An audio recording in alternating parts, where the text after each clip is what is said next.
আসসালামু আলাইকুম দর্শক, খুবই গুরুত্বপূর্ণ একটি সংবাদ। যুক্তরাজ্যের প্রধানমন্ত্রী কিয়ার স্টারমার সরাসরি ডক্টর মোহাম্মদ ইউনূসকে প্রত্যাখ্যান করেছেন।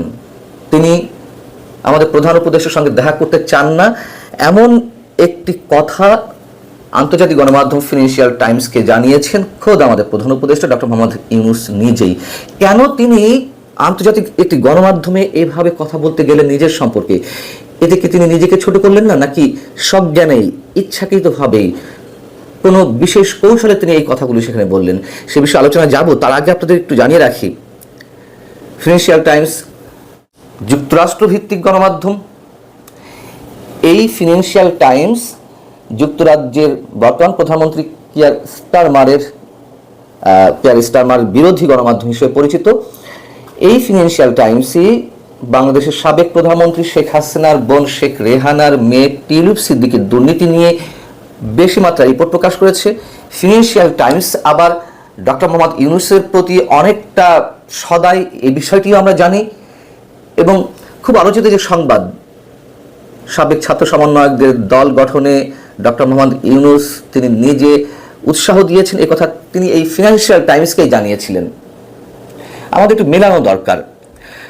এবং খুব স্বাভাবিকভাবে প্রশ্ন ওঠে, তাহলে কেন ডক্টর মোহাম্মদ ইউনূস এমন একটি আত্মসম্মান হানিকর খবর নিজে ফিনান্সিয়াল টাইমসকে জানালেন, অথবা ফিনান্সিয়াল টাইমস এই বিষয়ে ডক্টর মোহাম্মদ ইউনূসের সাক্ষাৎ নিল? অনেক কিছু বোঝা আছে আমাদের। এই রিপোর্টটির শিরোনাম হচ্ছে Keir Starmer declines to meet Bangladesh leader, tracking down missing billions dollar. এখানে বলা হচ্ছে যে ইউনূস নিজের মুখে জানিয়েছেন যে স্টারমার তার সঙ্গে এখনো দেখা করতে রাজি হননি, এবং বাংলাদেশ থেকে শেখ হাসিনা সরকারের সময় যে কোটি কোটি ডলার বা অঢেল অর্থ পাচার হয়েছে যেসব দেশে, তার মধ্যে যুক্তরাজ্য অন্যতম একটি দেশ, এবং সে বিষয়ে তিনি কথা বলতে চেয়েছিলেন কিয়ার স্টারমারের সাথে পাচারকৃত অর্থ ফিরিয়ে আনার জন্য। যেহেতু কিয়ার স্টারমার তাকে সময় দিতে চাননি, তার সঙ্গে দেখা করতে চাননি, তারপরেও তিনি আশাবাদী যে এই বিষয়ে যুক্তরাজ্য তাকে সহায়তা করবে। ফিনান্সিয়াল টাইমস বলছে, অন্তর্বর্তীকালীন নেতা মোহাম্মদ ইউনূস বলছেন যুক্তরাজ্যের উচিত বাংলাদেশের নতুন সরকারকে পূর্ববর্তী শাসন আমলে চুরি করা তহবিল খুঁজে পেতে সাহায্য করা। এমনকি ফিনান্সিয়াল টাইমস যুক্তরাজ্য সরকারেরই যেসব সরকারি কর্মকর্তার সাক্ষাৎকার নিয়েছে তাদের বরাত দিয়ে বলছে যে তারা নিশ্চিত করেছেন বর্তমানে স্টারমারের ইউনূসের সঙ্গে দেখা করার কোনো পরিকল্পনা নেই, এবং এ বিষয়ে আর কোনো ধরনের মন্তব্য করতে তারা অস্বীকৃতি জানিয়েছে। এই প্রতিবেদনে বলা হচ্ছে, শেখ হাসিনা এবং তার আওয়ামী লীগের আর্থিক কেলেঙ্কারির তদন্তের বিষয়ে বাংলাদেশের মধ্যে যেই ধরনের কথাবার্তা উঠেছে বা যেসব নিউজ বের হচ্ছে, এতে করে স্টারমারের যুক্তরাজ্যের লেবার পার্টির উপরে বিরূপ প্রভাব ফেলছে। আমি প্রথমে যে কটি কারণ বলছিলাম একটু মিলিয়ে দেখা দরকার। তার মধ্যে একটি হচ্ছে ফিনান্সিয়াল টাইমস কিয়ার স্টারমারের বিরোধী গণমাধ্যম হিসেবে পরিচিত, এবং তার একটি প্রমাণ তো এখানে পাওয়া গেল। এখানে বলা হচ্ছে যে জানুয়ারিতে দুর্নীতির অভিযোগে জর্জরিত হওয়ার পর তৎকালীন দুর্নীতি বিষয়ক মন্ত্রী অর্থাৎ টিউলিপ সিদ্দিকী, যিনি স্টারমারের খুবই ঘনিষ্ঠ হিসেবে পরিচিত, তাকে পদত্যাগ করতে বাধ্য হতে হয়। এবং সবশেষে টিউলিপ সিদ্দিকী যে ডক্টর মোহাম্মদ ইউনূসের সঙ্গে দেখা করতে চেয়েছিলেন, তিনি মন্তব্য করেছিলেন যে একসাথে সরাসরি বসলে টিউলিপ সিদ্দিকীর সাথে বাংলাদেশ সরকার, বর্তমান অন্তর্বর্তী সরকারের যে ভুল বুঝাবুঝির অবসান হয়েছে সেটির অবসান করতে পারে। কিন্তু ডক্টর মোহাম্মদ ইউনূস বলছেন না, তিনি টিউলিপ সিদ্দিকীর সঙ্গে দেখা করবেন না। এটি ফিনান্সিয়াল টাইমসকে আবার সরাসরি তিনি জানিয়ে দিয়েছেন। এটি একটি আইনি সমস্যা, এটি একটি আইনি প্রক্রিয়া, এবং এটি আমার সাথে ব্যক্তিগতভাবে কোনোভাবে কিছু জড়িত নয়, ডক্টর ইউনূসের মন্তব্য। এখন ডক্টর ইউনূস সরকারের বক্তব্য অনুযায়ী পাচারকৃত অর্থ কোথায় কোথায় গেছে বেশি?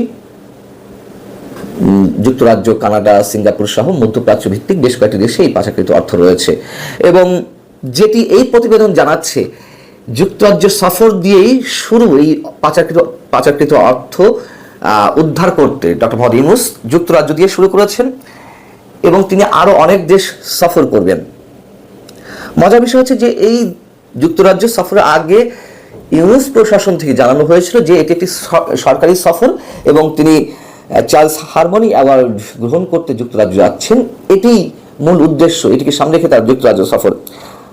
এখন শোনা যাচ্ছে যে এই পাচারকৃত অর্থ উদ্ধারের জন্য নাকি তিনি যুক্তরাজ্য দিয়ে সংশ্লিষ্ট দেশগুলোতে সফর শুরু করেছেন। বেশ মজার বটে। আচ্ছা, তারপরে কথা হচ্ছে যে আচ্ছা, সফর তিনি করতেই পারেন, সরকারি সফর, তাহলে কেন কিয়ার স্টারমার তাকে অ্যাভয়েড করলেন, তার সাথে দেখা করছেন না, সময় দিচ্ছেন না, যদি সরকারি সফর হয়েই থাকে? আবার এই অর্থ উদ্ধারের জন্য কেন ডক্টর মোহাম্মদ ইউনূসকেই সশরীরে দেশ থেকে দেশান্তরে যেতে হবে, ঘুরতে হবে? ডক্টর ইউনূস সরকারের কি প্রশাসনে আর কোনো কর্তা ব্যক্তি নেই? এবং এইগুলো কি ব্যক্তিগত সম্পর্কের জায়গা থেকে উদ্ধারের বিষয়, টার্মস অ্যান্ড কন্ডিশনের বিষয়, রুলস অ্যান্ড রেগুলেশনের বিষয়, নানান ধরনের নিয়ম, নানান ধরনের চুক্তি আলোকে এগুলো উদ্ধার করা হবে? দিন যত যাচ্ছে আমরা তত অদ্ভুত অদ্ভুত কথা শুনতে পারছি। কিয়ার স্টারমার তার সঙ্গে দেখা করলেন না, সেই কথা ডক্টর মোহাম্মদ ইউনূস ফিনান্সিয়াল টাইমসকে জানালেন, সেগুলো ফলাও করে প্রচার হলো। এর আগে কিয়ার স্টারমার লন্ডনে আছেন কিনা, নাকি তিনি কানাডায়, সেটির বিষয়ে আবার তার প্রেস সচিব যে বিভ্রান্তিকর তথ্য দিলেন, মিথ্যাচার করলেন, সেটি আবার ব্যাখ্যা দিলেন প্রেস সচিব নিজে সাংবাদিক সম্মেলনে, যে না, এটা ভুল বুঝাবুঝি হয়েছে। এরকম ভুল বুঝাবুঝি, এরকম অসত্য কথা আমরা এই ধরনের নানান জায়গা থেকে বর্তমান সরকারে আমরা শুনে শুনে গত 10 মাস অভ্যস্ত হয়ে গেছি।